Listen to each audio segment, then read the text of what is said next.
Sexisme est-il un problème de femmes? Donc, ça nous fait vraiment plaisir de vous accueillir pendant 1h30 tous ensemble. Je vois 80 participants, ça monte très très vite.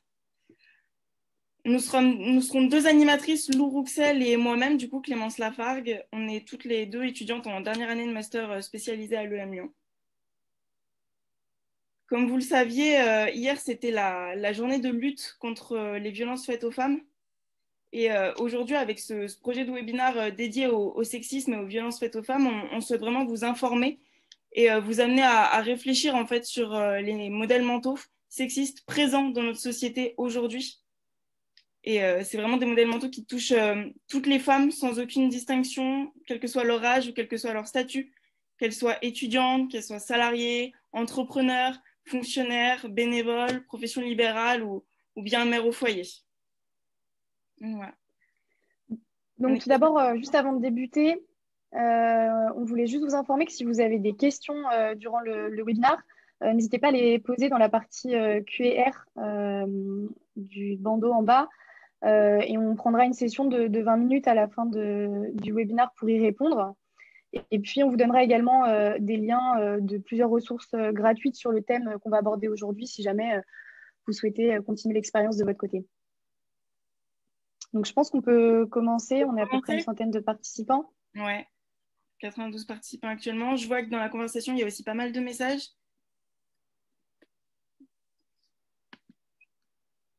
Hop. Donc, on va commencer. Aujourd'hui, on a le plaisir d'avoir avec nous nos experts. Donc, on a Iris Maréchal. Donc, je ne sais pas si tu veux te présenter. Bien sûr. Alors, bonjour à toutes et à tous. Je m'appelle Iris Maréchal. Je suis encore étudiante entre HEC et Sciences Po et je suis présidente de l'Observatoire étudiant des violences sexuelles et sexistes dans l'enseignement supérieur. Merci. Et donc, on a également Agathe et Simon.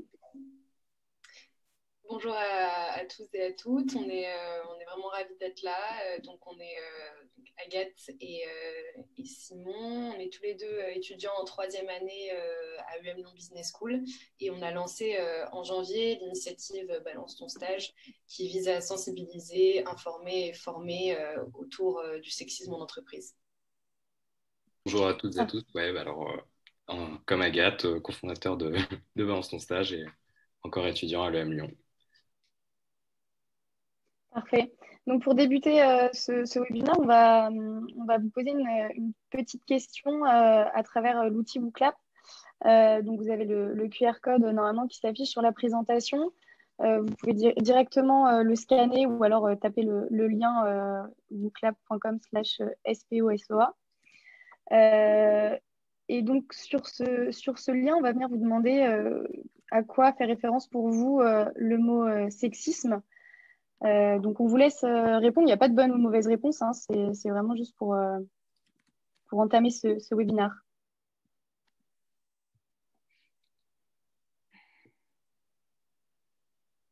Donc, normalement, on va avoir le nuage de mots qui va se former au travers des réponses que vous allez pouvoir donner. Le lien est dans la conférence, la conversation de la conférence. Sinon, vous pouvez scanner avec vos smartphones le QR code ici.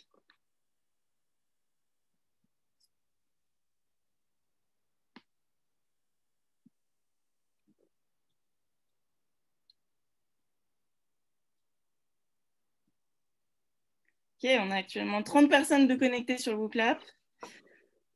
Dégradation, jalousie, stigmatisé, hostile, juste, machisme, supérieur, misogyne,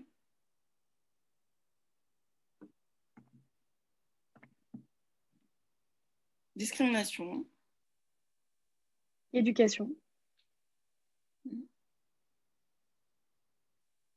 remarque déplacée. 72 participants, 73.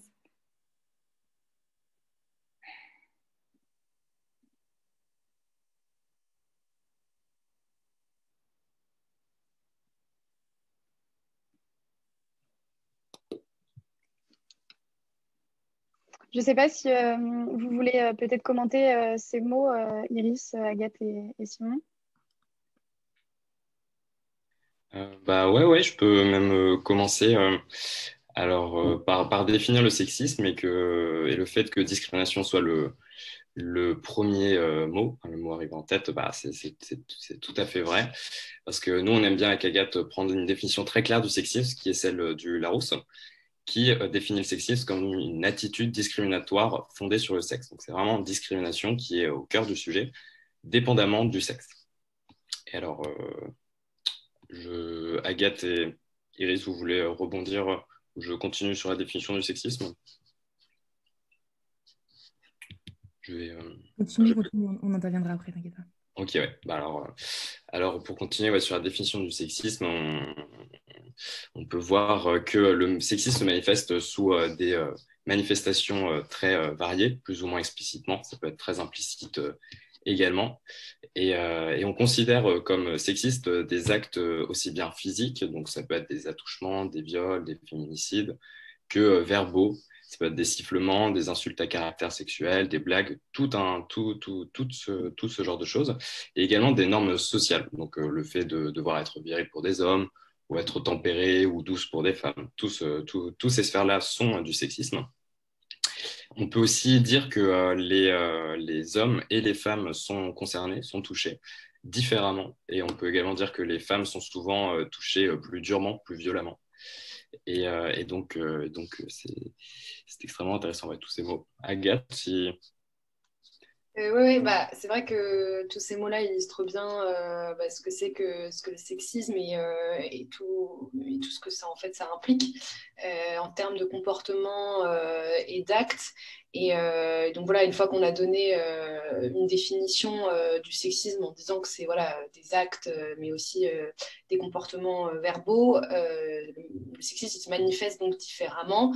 Et nous, on a recueilli en fait pas mal de témoignages auprès d'étudiants de notre école en janvier, quand on a mené une enquête justement pour quantifier en fait le nombre d'étudiants qui avaient été victimes de sexisme. Alors là, dans ce cas-là, c'était en entreprise.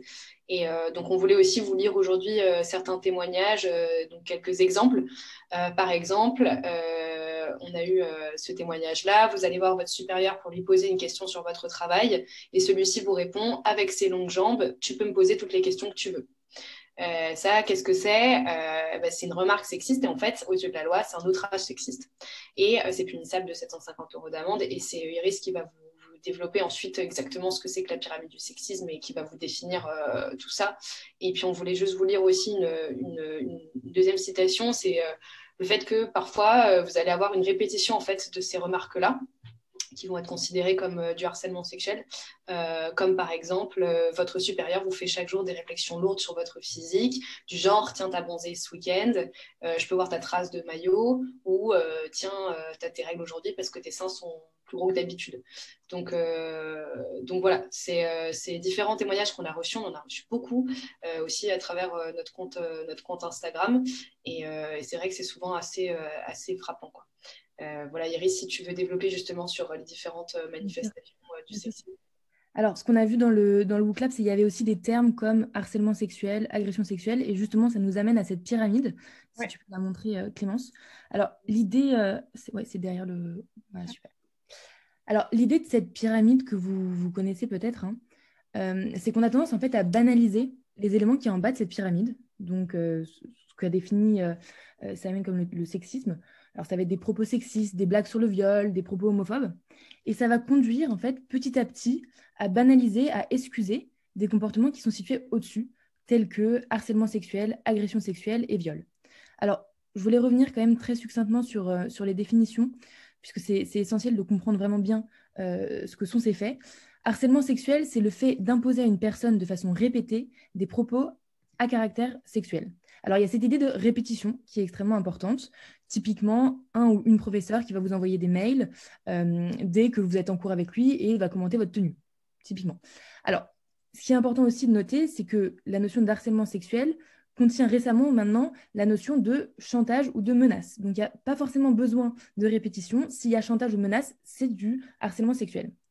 L'étape d'au-dessus, l'agression sexuelle. Alors ça suppose un contact physique avec une de vos parties sexuelles, que ce soit les fesses, le sexe, la bouche, les seins ou entre les cuisses. Ce contact physique est commis soit avec violence, contrainte, menace ou surprise. Typiquement, un étudiant qui va vous mettre une main aux fesses en soirée sans votre consentement. Et puis, en haut de la pyramide, ce qui est un crime, le viol, qui donc est un acte en fait, de pénétration sexuelle. Et pareil, 4 éléments commis avec violence, contrainte, menace ou surprise. Alors pourquoi en fait on insiste vraiment sur ces définitions? Déjà, nous, de notre côté, de l'Observatoire, je ne sais pas si vous avez suivi, mais on a lancé une étude l'année dernière sur la thématique des violences sexuelles et sexistes dans le milieu étudiant. On a reçu 10 400 réponses et les résultats sont quand même assez choquants. Et la première chose dont on s'est rendu compte, c'est que les étudiants et les professeurs ont du mal à discerner harcèlement sexuel et agression sexuelle. Donc 1 sur 5 n'arrive pas à faire la différence. Et pareil entre agression sexuelle et viol. 1 sur 5 qui n'arrive pas à faire la différence.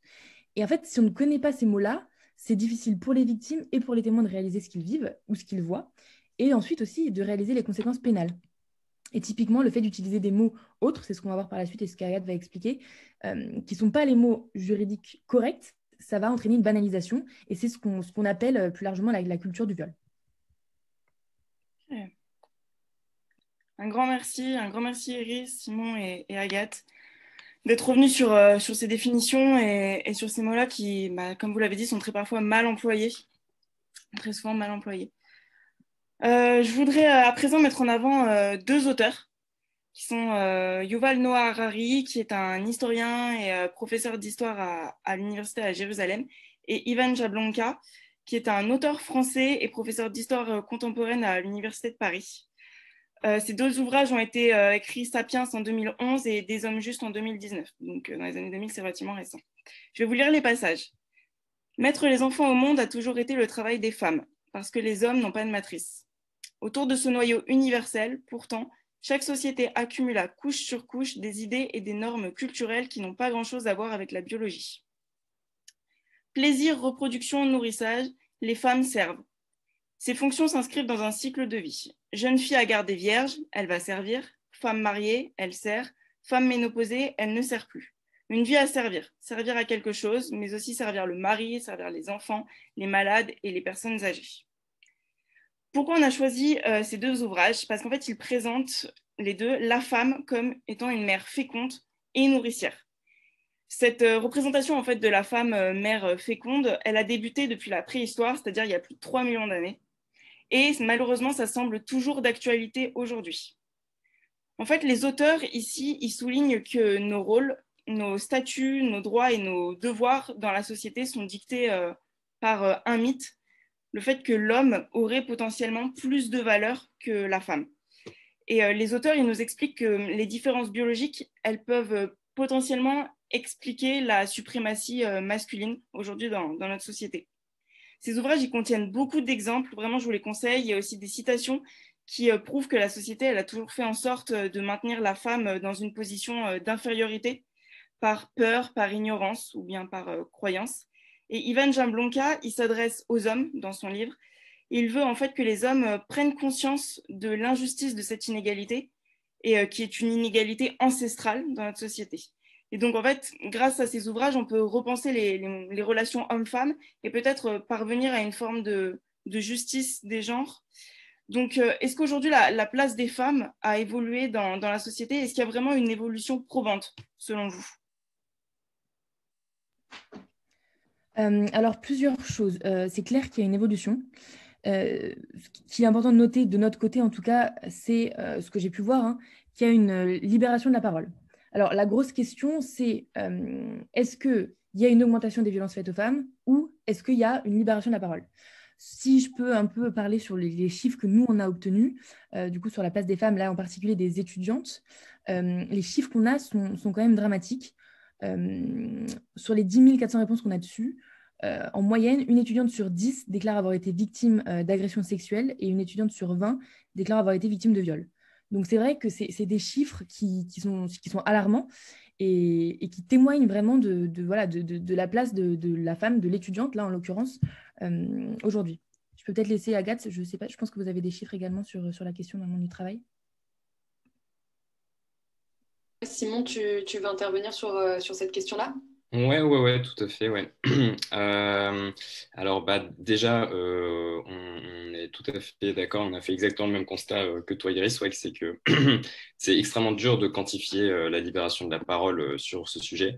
Donc, on a quand même le sentiment qu'il y a une libération progressive et de plus en plus importante. On tolère de moins en moins les différents comportements dans la société et du coup, notamment dans le travail. Nous, c'est ce qu'on a vraiment analysé plus particulièrement. Et que même il y a un climat plutôt favorable à toutes ces initiatives et que nous, on a vraiment ressenti un très grand soutien. Et le fait qu'on ait été vraiment soutenu par énormément de personnes, hommes comme femmes. Et pour autant, et ça reste très tabou, justement, notre initiative, c'est vraiment le fond du problème, c'est essayer de libérer cette parole. On a quelques chiffres, ouais, c'est que 80% des femmes ont vécu des situations de sexisme durant leur vie professionnelle et un tiers d'entre elles du harcèlement sexuel. Donc c'est vraiment très frappant. Justement, Clémence, tu peux peut-être passer les slides sur ces chiffres-là. Donc voilà, 80% des femmes, c'était les chiffres qu'on avait discutés ensemble en préparant ce webinaire, donc déclarent être confrontées au sexisme, et 30%, comme tu le disais juste à l'instant, Simon, ne parlent jamais en dépit des lois qui existent pour autant. C'est quand même des données qui sont alarmantes, hein. C'est positif parce que ça évolue, mais c'est assez alarmant. J'imagine qu'il y a la peur qui rentre en jeu, le fait de ne pas être cru notamment, et surtout de devoir se justifier sur une agression ou sur le harcèlement. Et on observe aussi que souvent dénoncer une agression dans le cadre du travail, ça rime avec la perte de l'emploi. Est-ce que, comme tu le disais plus tôt, Iris, on rentre vraiment dans une société de banalisation, et quelle est en fait la place du témoin dans ces actes-là? Oui, alors il y a clairement une banalisation des violences. Nous, c'est ce qu'on a vu dans notre questionnaire. Donc c'est vrai que nous, on est très centré sur le milieu étudiant, mais clairement, dès ce niveau-là, il y a une forme de banalisation des violences. Et ce que tu disais aussi, c'est qu'il y a très peu de victimes ou de témoins qui en informent soit l'administration de leur école, soit qui vont porter plainte. Typiquement, nous, ce qu'on voit, c'est que parmi les victimes et les témoins dans notre questionnaire, seulement 11% en ont informé leur établissement. Alors pourquoi? Les raisons citées, c'était vraiment... ce n'était pas assez grave, donc là c'est la banalisation totale, ça ne vaut pas le coup, ça ne sert à rien et ce n'est pas pris au sérieux. Donc ça témoigne de plusieurs choses, hein. Clairement, banalisation, manque de confiance aussi, donc que ce soit à la fois dans les institutions de l'école ou bien dans le système judiciaire français, et aussi le manque d'information, puisqu'en fait la plupart que ce soit des témoins ou des victimes, ne savaient pas que dans leur établissement, il y avait des dispositifs pour venir en aide aux victimes. Et ce que tu me demandais du coup sur la place des témoins ou bien d'une personne qui reçoit la parole d'une victime, c'est primordial en fait. C'est-à-dire qu'il faut vraiment, il y a une démarche à adopter, hein, quand on est témoin ou qu'on reçoit la parole d'une victime. Il faut déjà écouter, bien accueillir la parole, ne pas juger la personne et au contraire, vraiment lui dire qu'on la croit et qu'on est là pour elle.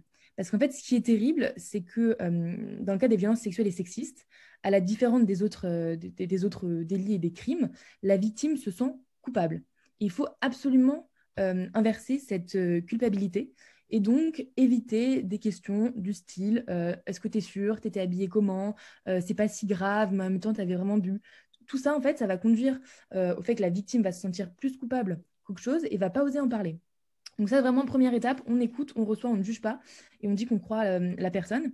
Deuxième étape, il faut vraiment s'assurer que la personne est prise en charge et que si elle veut parler, elle a les moyens de le faire. Donc, il y a des numéros et des sites qu'on va vous donner à la fin. Il y a la possibilité d'aller voir, donc j'imagine qu'à l'UM Lyon, vous avez un service santé qui s'intéresse à ça, ou une cellule de veille et de lutte contre le harcèlement. Et enfin, il faudrait, si possible, et si la victime le souhaite, l'accompagner, porter plainte. Et là encore, je vous donnerai, il y a une page Instagram géniale, Je porte plainte. Vous pouvez la suivre, et là, ils expliquent toutes les démarches et tout le processus à suivre. Mais effectivement, le rôle du témoin est essentiel. Et si je peux juste compléter un peu là-dessus, c'est vrai que carrément on est dans une société de banalisation en fait des violences sexistes et sexuelles, et le témoin a vraiment un rôle très important à jouer. Et justement, pour répondre à la question de ce webinaire qui est est-ce que le sexisme c'est simplement une affaire de femmes, non, dans le sens aussi où les hommes sont souvent témoins, ils sont plus souvent témoins de ces comportements-là que victimes. Ils sont souvent aussi à l'origine en fait de ces comportements-là. Et à partir de ce moment-là, c'est très, très important en tant que témoin de réagir, comme l'a dit Iris. Il y a différents moyens, différentes clés pour réagir. Et même sur les différentes définitions qu'on a données au début du webinaire, en fait, toutes ces définitions, toute cette pyramide, elles sont importantes pour qu'aussi en tant qu'homme, vous sachiez repérer en fait ces comportements-là et vous dire que c'est pas acceptable et que donc vous êtes en droit et vous avez même le devoir assister quelqu'un qui va être victime d'une quelconque situation de sexisme. Donc c'est vraiment très important de savoir ça. Et ensuite sur justement le fait que souvent les gens vont pas parler en dépit des lois. Nous on a observé vraiment au cours de notre enquête avec Simon et Camille, qui est la cofondatrice du mouvement, qu'en fait le stagiaire en entreprise avait un statut assez particulier, si on peut même dire précaire, qui est qu'il va souvent avoir peur d'en parler, honte d'en parler, la peur de ne pas être cru, d'avoir à se justifier de ce qui lui est arrivé. Souvent, comme disait Iris, il ne va pas savoir en fait qu'il peut aller s'adresser à sa hiérarchie ou à son école, donc il y a vraiment là-dessus un problème de communication. Et ce statut précaire s'explique aussi par le fait qu'il ne va pas être forcément pendant longtemps dans l'entreprise, qu'il va avoir peur de ne pas valider son diplôme, de mettre sa carrière professionnelle en danger, etc. etc. Donc, il y a vraiment une importance de libération de la parole de ce côté-là, parce qu'en n'en parlant pas, en fait, finalement, on finit par légitimiser par défaut ces comportements-là et on les banalise, quoi. Donc voilà. Oui, bah, tout à fait d'accord. Et si je pouvais compléter ce que Iris et Agathe disaient sur le témoin, nous, on a également constaté dans le cadre de notre enquête, dans le cadre de Balance ton stage, c'est deux formes d'ignorance de la part du témoin. Quand on est témoin d'une situation de sexisme en entreprise, il y a l'ignorance qu'on peut appeler volontaire, où vraiment on est conscient qu'il y a un problème, quelque chose qui cloche, qu'il y a eu une agression sexuelle ou un outrage sexiste ou une blague qui allait trop loin, et qu'on décide délibérément de ne pas intervenir. Ça, c'est une ignorance vraiment volontaire. Et il y a également l'ignorance involontaire, où c'est vraiment, on ne se rend même pas compte qu'il y a une situation de sexisme. Ces deux types d'ignorance, du coup, sont différentes, mais se traitent un petit peu de la même manière, et les solutions auxquelles on pense et qu'on essaie de travailler dessus, bah, c'est quand même les mêmes. C'est la sensibilisation, la formation. Du coup, sensibiliser pour essayer que tout le monde prenne conscience en fait, des différentes situations de sexisme, et également essayer de les sensibiliser pour qu'ils arrivent à passer l'acte de vraiment aider, d'aller en aide, parce que c'est évidemment jamais simple, quoi, on ne sait jamais trop comment intervenir. Et donc ça, c'est deux choses très intéressantes également. Alors, pour aller un peu plus loin sur le sujet, on va vous parler de Gretchen Carlson, qui est une journaliste très célèbre aux États-Unis. D'une part parce qu'elle est journaliste sur la Fox News et également parce que elle est l'incarnation même d'une femme entièrement dévouée à ce qu'on appelle le mouvement Women Empowerment. Donc, nous allons vous passer là juste un court extrait d'un TED qu'elle a organisé, enfin qu'elle a participé, pardon, et on en discute juste après. Faut que tu mettes le son, Clémence. On n'a pas le son, Clémence, par contre. Je suis désolée, moi je l'ai le son. Non, mais c'est bon, c'est parce que tu avais ton micro coupé. Là, ça va mieux. Ouais. He said he was a product.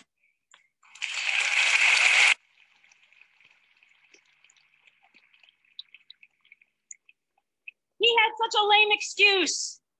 He said he was a product of the 60s and 70s and that was the culture then.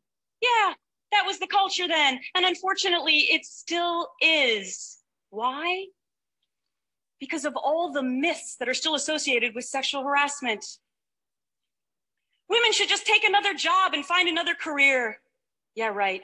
Tell that to the single mom working 2 jobs, trying to make ends meet, who's also being sexually harassed. Women, they bring it on themselves by the clothes that we wear and the makeup that we put on. Yeah, I guess those hoodies that Uber engineers wear in Silicon Valley are just so provocative. Women make it up. Yeah, because it's so fun and rewarding to be demeaned and taken down, I would know. Women bring these claims because they want to be famous and rich. Our own president said that.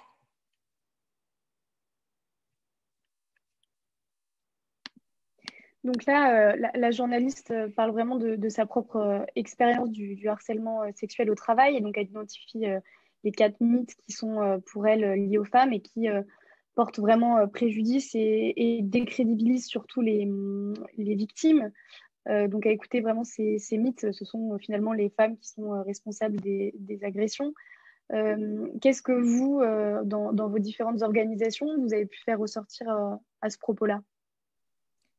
Alors, effectivement, alors cette vidéo est très intéressante puisqu'en fait, elle porte sur les causes un peu, enfin les causes qui sont citées en tout cas, du sexisme et des violences sexuelles plus généralement. Ce qu'on voit, et c'est ce qui est terrible aussi, qui est aussi une particularité des violences sexuelles et sexistes, c'est que, encore une fois, d'un côté, la victime se sent coupable, et en plus, la société et l'agresseur mettent la culpabilité sur autre chose. C'est-à-dire que le premier coupable du sexisme, des agressions sexuelles, du harcèlement, c'est l'agresseur, hein. Ça, c'est première chose. Mais là, ce qu'elle montrait dans la vidéo, c'est qu'en général, on cite autre chose. Ah, bah, c'est de sa faute puisqu'elle portait une jupe, c'est son comportement qui a attisé la violence. C'est des choses qu'on entend. Nous, ce qu'on voit, c'est ce qu'on a vu aussi dans notre questionnaire. On interrogeait les étudiants sur quelles sont pour vous les causes des violences sexuelles et sexistes dans votre établissement. Et donc, il y avait une question ouverte, il y avait une question fermée, et pas une fois, la première réponse citée était l'agresseur. Ce qui revenait le plus, c'était effet de groupe, puisqu'en fait, les étudiants considèrent que l'effet de groupe pousse les étudiants à agir différemment pour s'intégrer.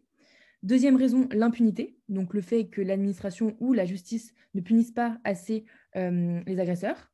La consommation excessive d'alcool et le manque d'éducation des étudiants.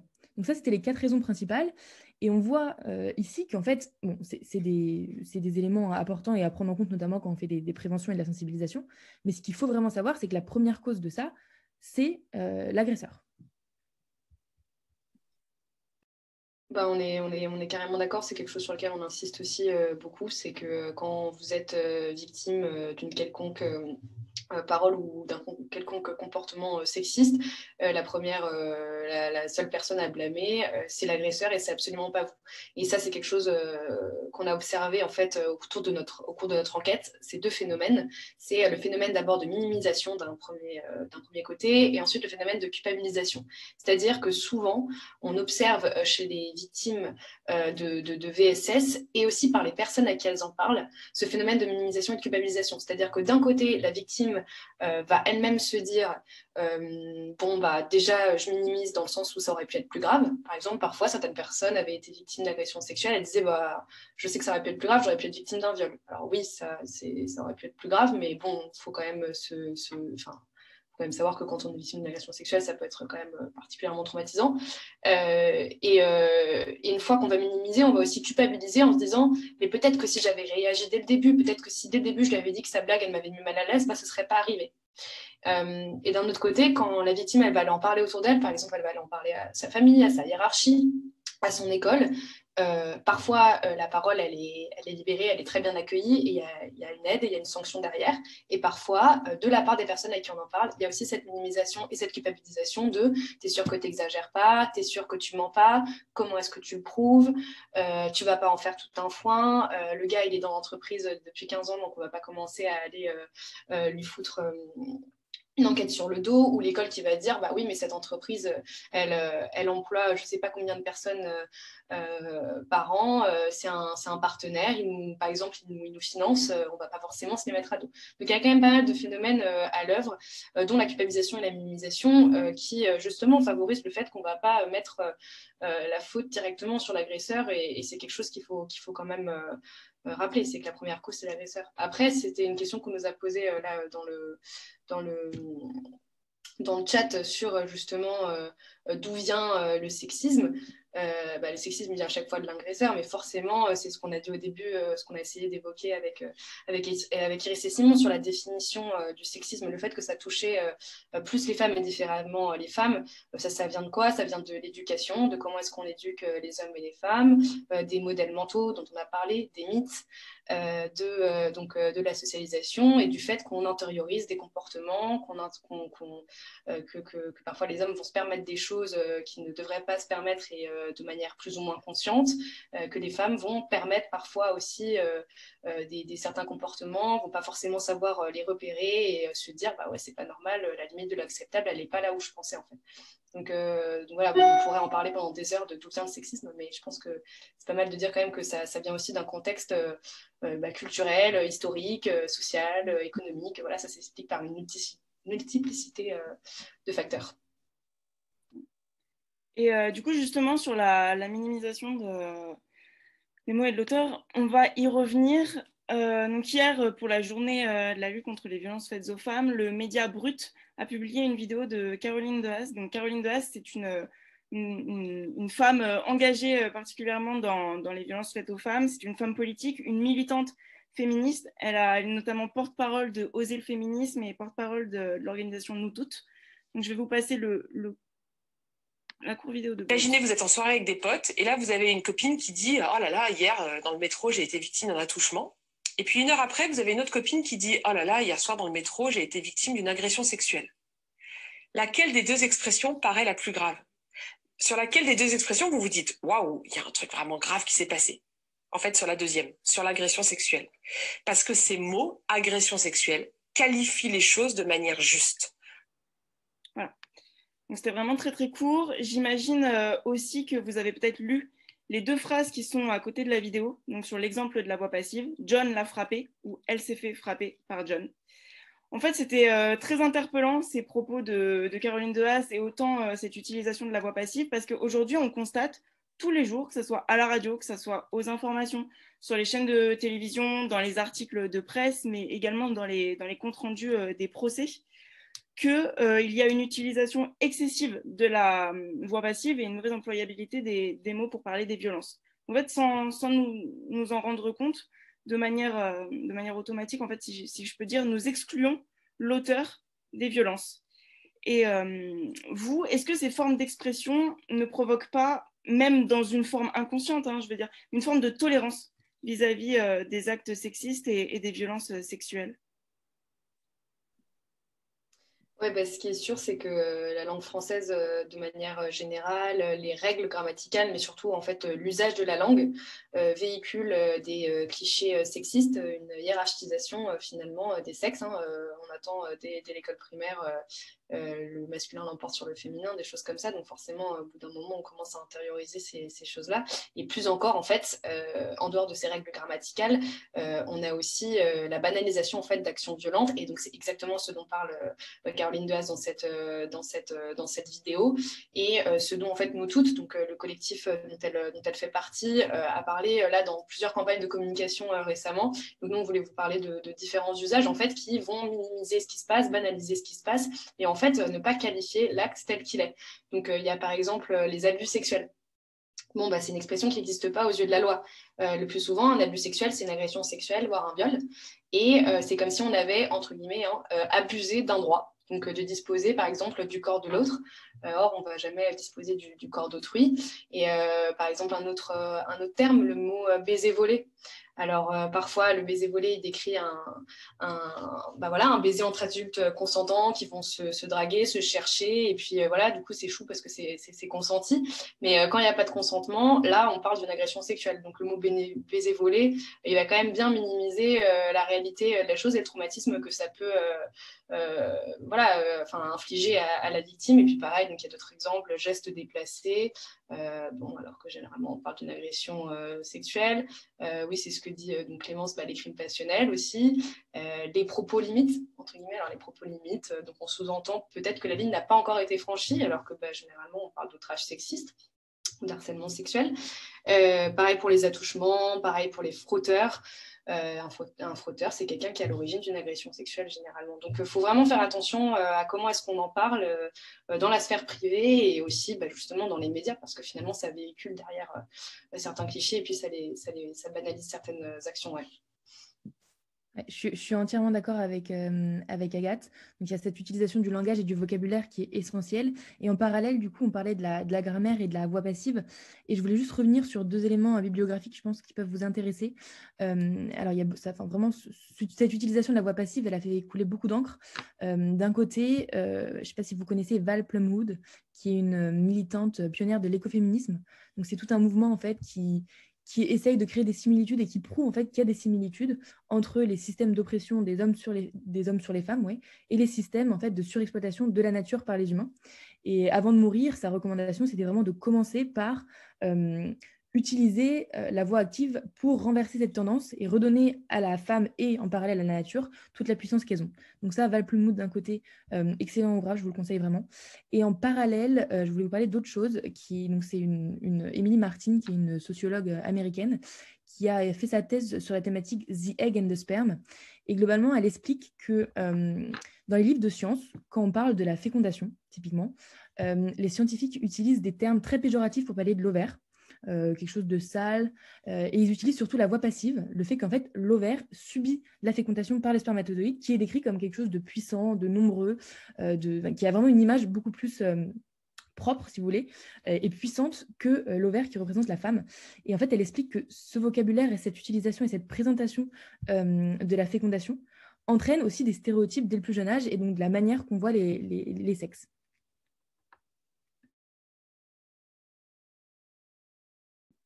Merci beaucoup, merci beaucoup. Et à la fin du webinaire, on essaiera de mettre le lien des ouvrages dans les conversations pour l'ensemble des participants. Ensuite, on a allé fouiller sur les réseaux sociaux du type Instagram, Twitter et puis maintenant TikTok. Et les réseaux sociaux, aujourd'hui, on est d'accord que c'est des défouloirs. Hein, c'est vraiment la liberté d'expression à son paroxysme, si je peux dire. Mais bon, après, ça a du bon parce que ça permet notamment à des femmes de libérer leur parole. Et on a vu ça avec de très nombreux hashtags concernés par le féminisme et engagés contre le sexisme, du type girl power, du type féministe, du type MeToo, balance ton stage, balance ton agence aussi. Et malheureusement, on a un problème en fait, c'est que ces hashtags, ils sont essentiellement tournés vers les femmes et en plus, ils sont utilisés et relayés seulement par des communautés féminines. Donc, comment en fait vous expliquez ça? Est-ce qu'il n'y aurait pas potentiellement un compte Instagram qui serait dédié aux hommes afin de les sensibiliser? Je pense à Nos Alliés les Hommes, le compte Nos Alliés les Hommes qui est suivi par 20 000 personnes. Est-ce que vous le connaissez? Est-ce que vous avez des remarques à faire? Oui, tout à fait. Ouais. J'y vais. Iris, tu voulais parler? Ouais, on a entendu parler de ce compte Nos Alliés les Hommes, effectivement, et on a été en contact avec la personne qui tient le compte. Et justement, étonnamment, en fait, c'est une femme qui tient ce compte et c'est une majorité de femmes qui suivent ce compte, alors que c'est de manière affichée à destination des hommes. Donc, ça fait partie des différentes choses qui nous font penser qu'il y a un engagement de la communauté masculine encore assez limité, ce qui est évidemment assez dommage, vu que pour lutter contre un phénomène comme le sexisme, c'est évidemment toute la société qu'il faut mobiliser. Donc, si on se coupe de la moitié de la société homme et qu'en plus la plupart des agresseurs sont dans cette communauté, cette catégorie, c'est quand même très limité. Dans notre compte Insta également, nous, on a beaucoup plus de femmes en followers. Il y a environ 80% des femmes contre seulement 20% d'hommes. On a aussi, au cours de nous, notre projet Balance ton stage est entouré par de nombreuses personnes différentes. Et c'était encore une fois une grande majorité de femmes. Donc vraiment, l'engagement masculin est encore limité. Mais on constate quand même une prise de conscience chez les hommes, un engagement quand même progressif. Donc ça, c'est quand même une très bonne chose. Et moi, personnellement, un truc que je préfère faire, c'est de vraiment pas mettre en avant le fait que je sois un homme et engagé dans Balance ton stage, pour essayer justement de banaliser le fait que être un homme et être féministe, c'est quelque chose qui devrait être totalement normal. Donc ça, c'est vraiment quelque chose qui nous tient à cœur. Et pour rebondir là-dessus, effectivement, ce que tu disais, Simon, j'ai l'impression que les choses changent et que de plus en plus, il y a une volonté d'intégrer les hommes dans cette démarche. Il y a beaucoup d'assauts qui deviennent mixtes. Nous, typiquement, l'Observatoire, on a un bureau mixte, et tous nos événements et nos campagnes de sensibilisation s'adressent aux femmes comme aux hommes. Alors, il y a aussi des campagnes de communication externe, typiquement Simone Média qui a fait une campagne hier qui s'adressait spécifiquement aux hommes. Donc, il y a vraiment une volonté. Après, effectivement, ce que tu disais, il y a plus de femmes qui suivent ce genre de page. Nous, on l'explique vraiment par rapport aux chiffres et au fait que, comme les chiffres le montrent, les femmes sont plus victimes de violences et donc, logiquement, plus sensibilisées et s'engagent plus sur la question. Typiquement, sur notre questionnaire, on avait 75% de réponses qui venaient de femmes. Mais il y a clairement une évolution et une volonté de toutes les parties prenantes d'inclure les hommes dans le débat. Ouais. Puis, au-delà des réseaux sociaux, il y a toutes les campagnes de communication qui sont réalisées, donc que ce soit les campagnes médias ou les campagnes d'affichage. On a vu cette année, en 2020, de très nombreux collages féministes sur toutes les murs des grandes rues dans les villes type Marseille, Lyon, Paris. Et ces collages ont amené beaucoup de débats, ils ont fait couler beaucoup d'encre et ils ont été souvent déchirés. Qu'est-ce que vous pensez de ces campagnes de communication? À qui sont-elles vraiment destinées, finalement?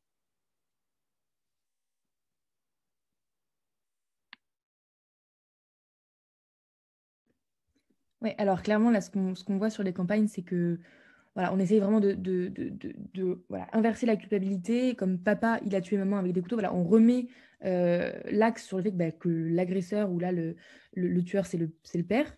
Donc ça, c'est essentiel et c'est top. Nous, ce qu'on voit de notre côté, et là je parle plus pour la communauté étudiante, c'est que malgré tout, les campagnes de prévention, même les webinaires comme ça, dans la mesure où ils sont ouverts à tout le monde, c'est vrai qu'en général, alors je ne connais pas le ratio aujourd'hui femmes-hommes, mais il y a plus de femmes qui s'intéressent à la question. C'est pareil sur notre page Insta et comme disait Simon, c'est la même chose chez eux. Ce qu'on essaye de faire, c'est essayer un peu de renverser la tendance et de se dire, bon, les gens qui viennent à ce genre de conférences, en général, ce sont des gens déjà sensibilisés. Comment inclure tout le monde? Nous, ce qu'on propose en tout cas, c'est que dans les écoles, il soit fait des campagnes de prévention et de sensibilisation dès le début de l'année, obligatoires et à destination de tous les étudiants.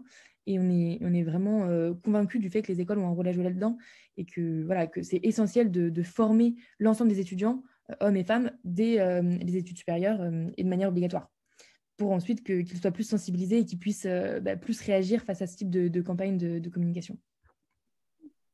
Ça, ouais, on est tout à fait d'accord avec Agathe de ce que vient de dire Iris. C'est super important et super intéressant. C'est que vraiment, il y a un travail de communication immense à faire dans les écoles et aussi dans les entreprises, lié au sujet du sexisme en entreprise, et que ça doit vraiment toucher le plus de monde possible et pas que les plus initiés, comme on peut souvent constater, comme ce que Iris vient de dire. Ça, c'est vraiment une problématique assez importante. Donc pour ça, il faut évidemment faire preuve de pédagogie, il faut que ça passe par la sensibilisation, de la formation, le fait de communiquer autour de contacts utiles ou des personnes à qui on peut en parler quand on est victime ou témoin. Tout ce genre de formation qui n'est pas très bien communiqué. Nous, on avait été un petit peu étonnés en arrivant en stage, comme on s'est rendu compte qu'il y avait une vraie problématique, des vrais problèmes et qu'on n'était pas du tout sensibilisés, formés à ce genre de choses. Donc, il y a un petit peu un angle mort qu'il faudrait essayer de réparer. Mais il y a quand même de plus en plus un engagement, et ça, c'est vraiment quelque chose de chouette, de la part des écoles et des entreprises.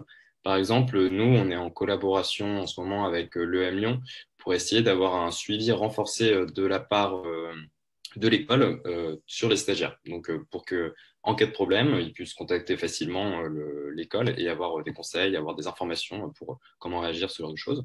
Et on est également en partenariat ou en collaboration en ce moment avec des entreprises pour un petit peu savoir comment essayer de faire de la sensibilisation et de la formation au sein des entreprises. C'est aussi quelque chose qui est encore très peu développé, qu'on essaye de participer à ce développement de communication dans les écoles et dans les entreprises. Et donc, justement, dans les entreprises, on sait que, par exemple, sur les 120 dirigeants des plus grandes entreprises françaises, seulement 3 sont des femmes. Donc, est-ce que ce n'est pas déjà un peu une forme de sexisme? Et en quoi cette structure un peu des institutions vient favoriser la reproduction des comportements sexistes dans ce milieu-là?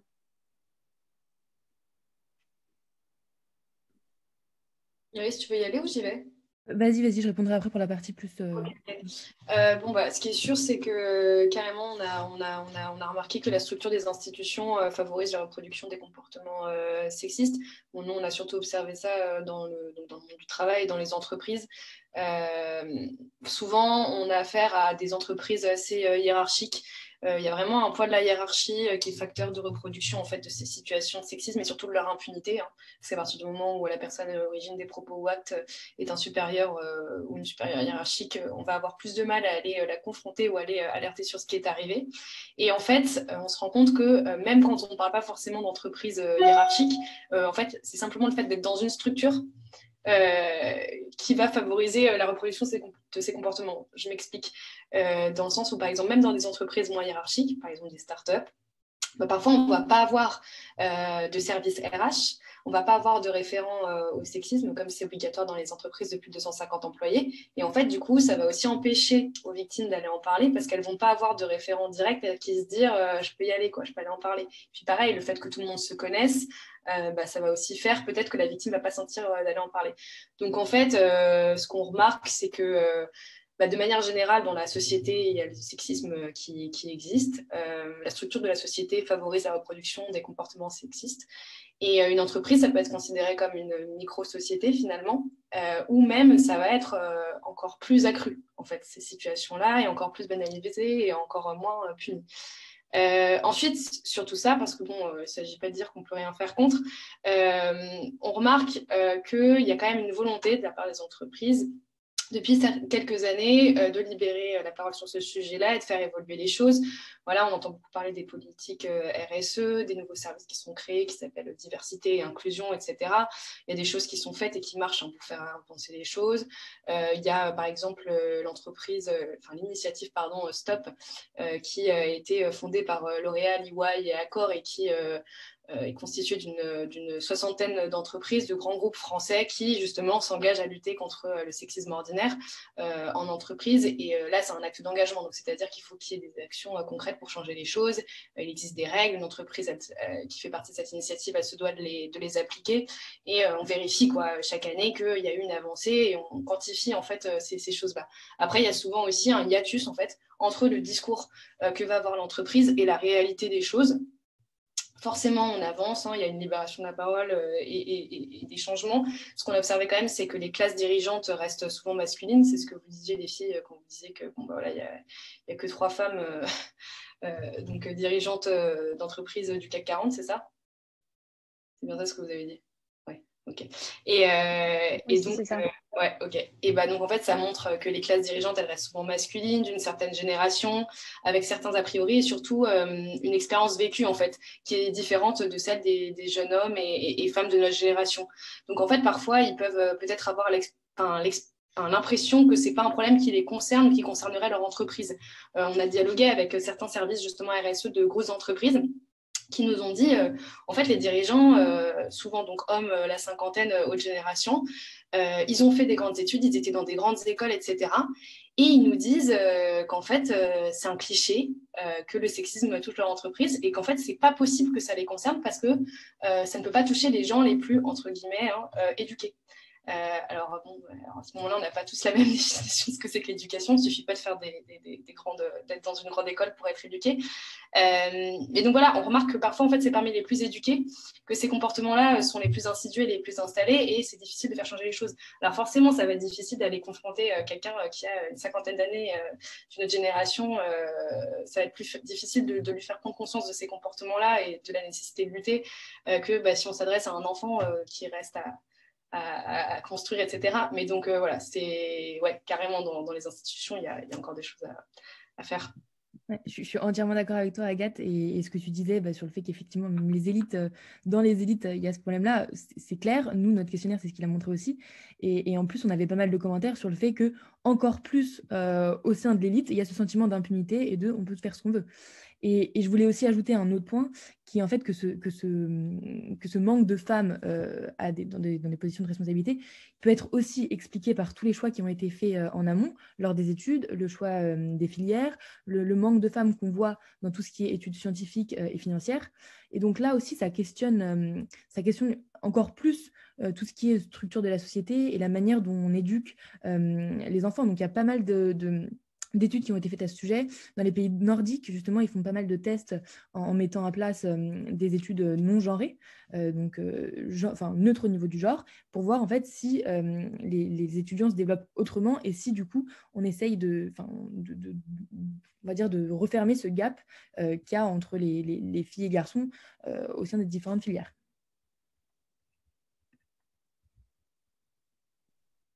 Merci beaucoup pour la réponse. Écoutez, si ça vous dit, on va passer à une session de questions d'une vingtaine de minutes. Est-ce que vous êtes OK? Carrément. Alors, on a plusieurs questions, autant dans le chat conversation que dans le Q&R. Alors. On a une question d'Arnaud Stéphane. Est-ce que le fait que les victimes ne parlent pas est davantage dû au manque de connaissances, dispositifs, vocabulaire, ou au manque de confiance en soi et dans les institutions?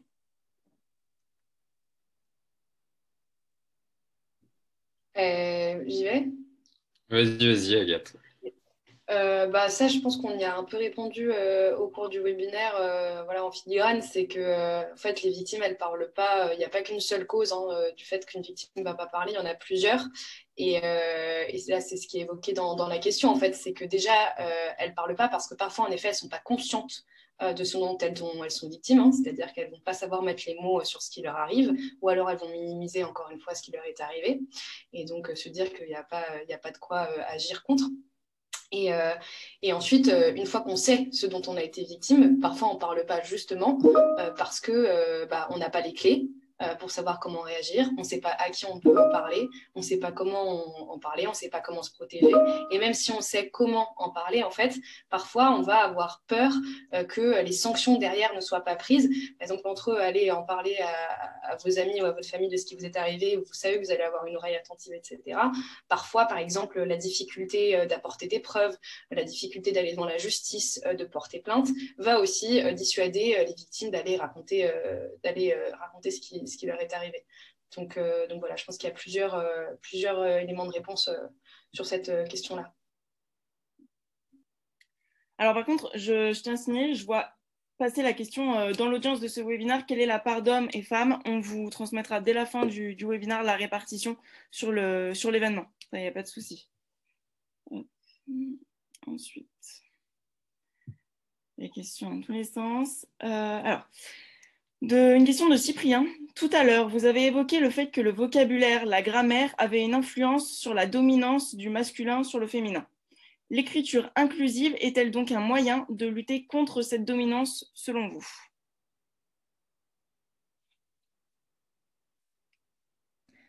Alors, c'est un sujet qui fait beaucoup débat. Alors, je vais donner mon avis personnel. Honnêtement, il y a plusieurs choses. On sait tous à quel point c'est compliqué à utiliser. Mais ce que je vois, moi, c'est que clairement, ça envoie un signal. Quand l'écriture inclusive est utilisée par une instance comme un BDE ou une administration, ça envoie le signal que cette instance, en tout cas, met sur le même pied d'égalité les femmes et les hommes. Nous, je sais qu'au sein de notre observatoire, on ne l'a pas utilisé dans notre rapport parce que c'est assez compliqué à utiliser, mais en tout cas, sur notre site internet, on l'utilise parce que c'est important et c'est le message qu'on essaye de porter. Et c'est mettre sur un pied d'égalité femmes et hommes. Merci beaucoup. Une question que je trouve assez pratique, parce que ça reprend un petit peu de ton manuel du sexisme en entreprise. Que doit faire un stagiaire s'il assiste à des comportements déplacés, type sexisme? Surtout dans le cas où l'école ne l'aide pas particulièrement. Quels moyens il a? Simon, tu veux répondre? C'est comme tu veux, comme tu le sens. Vas-y. Alors effectivement, ouais, dans notre manuel, il y a toute une partie sur le fait d'agir en tant que témoin. Donc, on vous invite évidemment à aller le voir. Il est sur notre compte Instagram disponible complètement gratuitement. Et donc, alors, la première chose à faire, ce serait essayer de, on va dire, représenter un sorte de soutien un petit peu psychologique, même si ce n'est pas toujours simple, et essayer de mettre en confiance dans la victime, de vraiment lui dire, parce qu'il y a beaucoup de phénomènes qui vont empêcher la victime de témoigner. Ça va être des phénomènes, comme on a déjà dit, de culpabilisation, de minimisation, de peur de ne pas se faire croire, ce genre de choses. Donc, il faut vraiment mettre la victime en confiance, lui dire qu'on la croit, que c'est quelque chose qui est quand même assez grave, que c'est pas de sa faute, ce genre de choses. Et également, en plus de soutien psychologique, des informations, si jamais il ou elle n'est pas au courant sur à qui en parler. Donc, il peut y avoir un référent sexisme, par exemple, ou à son école. Donc voilà, ça serait à ce niveau-là. Agathe, si tu as des infos en plus. Ouais, nous, on avait repris les conseils qui étaient donnés par le mouvement Nous Toutes. En fait, quand on est témoin d'une quelconque situation de sexisme dans la vie, dans la société, il y a un moyen de réagir. Comme on l'avait dit pendant le webinaire, le fait de ne pas réagir, c'est en quelque sorte, quand on a repéré la situation, se rendre complice en quelque sorte de ce qui s'est passé. Donc il y a vraiment ce devoir d'aller voir la victime, en tout cas pour être au début un soutien psychologique, et ensuite dire voilà, je vais t'aider. On peut aller en parler ensemble, surtout ne pas forcer la victime à aller en parler. C'est-à-dire que si jamais elle s'en sent pas, si jamais elle se sent pas de porter plainte, il faut pas la forcer, mais il faut toujours dire qu'on est présent, voilà, pour être un soutien et lui dire voilà, j'ai vu ce qui s'est passé, si tu veux, voilà, on peut aller en parler ensemble. On a aussi une question de Inès qui est étudiante. Comment faire évoluer les comportements rapidement, plutôt par l'éducation à l'école ou par les parents qui pourraient prendre compte plusieurs générations? Comment faire pour vraiment avoir un impact rapide? Alors, évidemment, il y a plusieurs solutions. Clairement, nous, ce qu'on défend en tout cas dans notre association, c'est éducation, sensibilisation. Nous, on défend plus au niveau de l'enseignement supérieur, donc mise en place de formations dès le début d'année obligatoire et vraiment rendre la chose coercitive. Pour nous, on pense que ça peut faire évoluer assez vite les choses. Et il y a un autre axe, c'est surtout mettre fin à l'impunité pour les agresseurs. C'est-à-dire qu'il faut absolument que les établissements, lorsqu'il y a une procédure interne dans le cadre d'une agression sexuelle ou d'un viol, il y ait ensuite des conséquences. Puisqu'en fait, s'il n'y a pas de conséquences, il va y avoir ce sentiment d'impunité qui va se développer et les agresseurs vont se sentir libres de faire ce qu'ils veulent. Donc pour nous, il y a ces deux axes-là, en tout cas dans le milieu de l'enseignement supérieur. Et si je pouvais rebondir, c'est un des gros chantiers qu'on est en train d'essayer de mettre en place en ce moment avec Agathe et Camille dans le cadre de Vincent Stage, c'est de créer une formation qui donne justement toutes ces clés pour agir en tant que victime ou témoin, avoir des connaissances légales, ce genre de choses, ou aussi faire preuve de soutien psychologique, tout ça.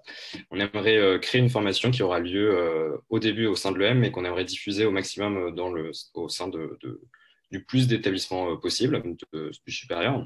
Ça nous semble très important et que justement, alors on fait notre petite pub, mais on est actuellement en train de faire un crowdfunding justement pour créer cette formation parce que ça a un coût et que du coup, vous pouvez évidemment aller le voir sur notre compte Instagram, il y a toutes les infos. Et on n'hésitera pas. Et du coup...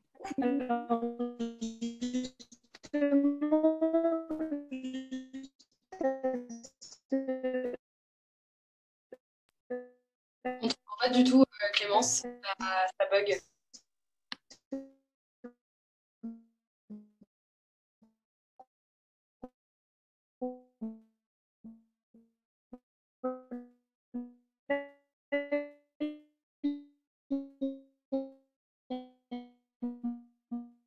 Clémence, on ne t'entend pas très bien. Ouais.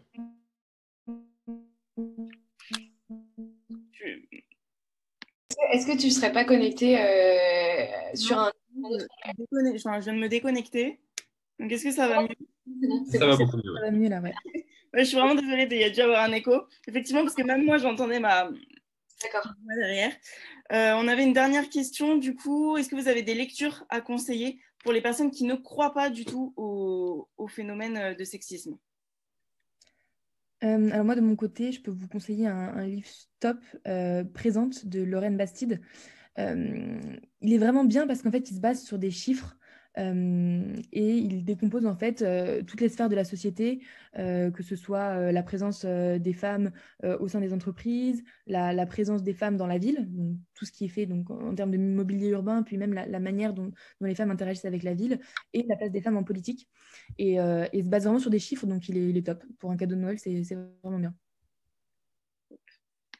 Et du coup, cette question, elle me permet aussi de rebondir sur les ressources qu'on vous conseille soit de télécharger, soit d'acheter comme vous le souhaitez. Le petit manuel du sexisme en entreprise et comment le combattre, c'est réalisé par l'association justement Balance ton stage.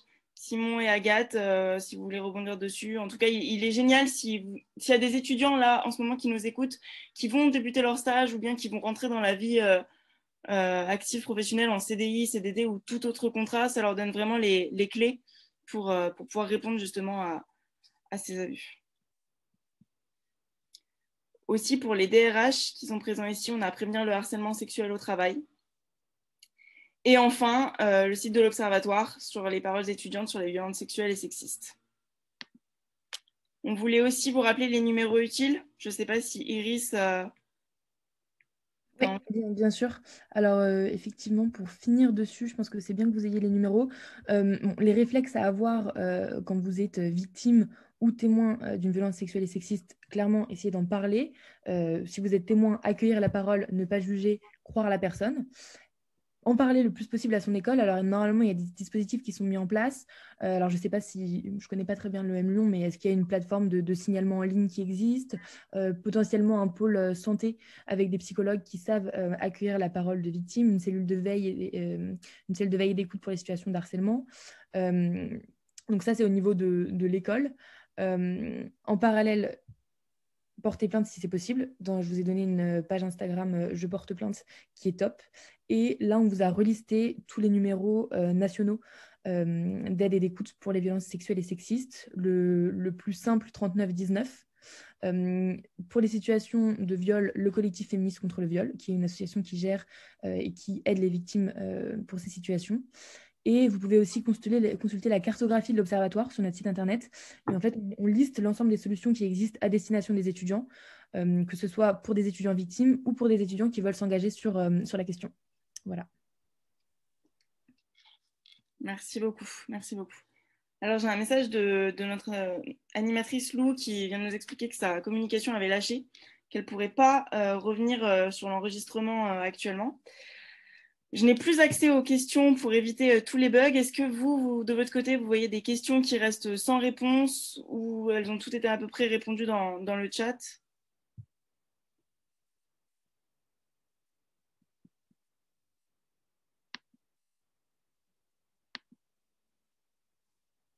Ouais, il y en a pas mal à laquelle en fait on n'a pas répondu. Ouais, alors, beaucoup. beaucoup même.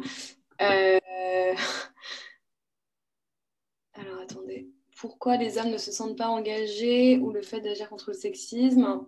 Pas concernés par inconscience, pas engagés car pas de responsabilité, ne concerne que les femmes, pas les hommes. Oui, c'est ce qu'on a dit tout à l'heure pour répondre rapidement, c'est que souvent les hommes en fait vont pas se sentir concernés par le sexisme parce qu'en fait ils sont touchés différemment et moins durement que les femmes, donc ils vont se dire bon voilà c'est pas mon histoire. Sauf que ce dont on se rend bien compte, c'est qu'il y a une responsabilité de la part de l'homme de repérer ces comportements-là, d'aider les personnes qui vont être victimes de sexisme et puis ensuite de pas être à l'origine en fait de propos ou actes sexistes parce que parfois ils en sont même pas conscients. Donc il y a tout un travail de déconstruction à faire par les femmes et par les hommes concernant ces sujets-là. Et voilà pour cette question-là. Ensuite, il y avait une question, mais du coup, qu'est-ce qu'il faudrait faire? Remplacer les hommes Sur cette question, il y a les hommes, mais il y a aussi de plus en plus d'acteurs, je trouve, qui prennent parti. Je pense notamment au grand magazine Forbes, qui a publié en octobre dernier le grand panel des femmes françaises les plus importantes et les plus influentes. Et on a des journalistes françaises, on a des entrepreneurs, je pense à Julie Chapon, la fondatrice de Yuka. On a aussi Anne-Cécile Sarfati, l'ancienne rédactrice en chef du magazine Elle, ou bien Corinne Diacre, la sélectionneuse de l'équipe de France féminine. Enfin, plein de ce magazine-là, il met à l'honneur des femmes françaises et je trouve que c'est une preuve que la société et les mœurs sont en train de changer. Voilà. Est-ce que Lou, tu souhaiterais conclure ce webinaire? Oui, je suis là. Excusez-moi, ma connexion a sauté. Pas de souci. Je n'ai pas tout à fait entendu toutes les questions, mais j'imagine que ça va être intéressant. Donc, on voulait juste vous remercier pour votre participation au webinaire. On espère qu'on a été à la hauteur de ce que vous étiez venu voir et vous avoir donné les clés de compréhension et de réponse